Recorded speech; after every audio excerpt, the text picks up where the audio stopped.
अरे दीदी कहाँ रह गई थी? बाबा को लेने गई थी ना, अकेले क्यों आई? अरे छोटी, बाबा बोल रहे थे तू जा, मैं आता हूँ।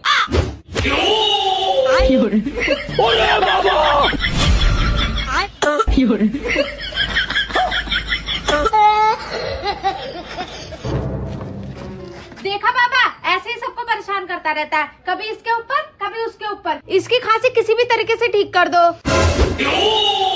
लेकिन ये साला कर क्या रहा है यहाँ पे? और अभी तो रुको, बस एक बार ये ताबीज इसके गले में डाल दो, फिर देखो इसकी खांसी का। उधर उधर उधर।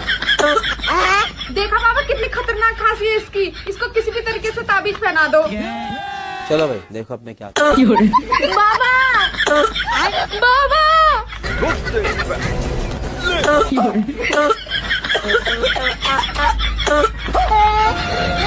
सारी बात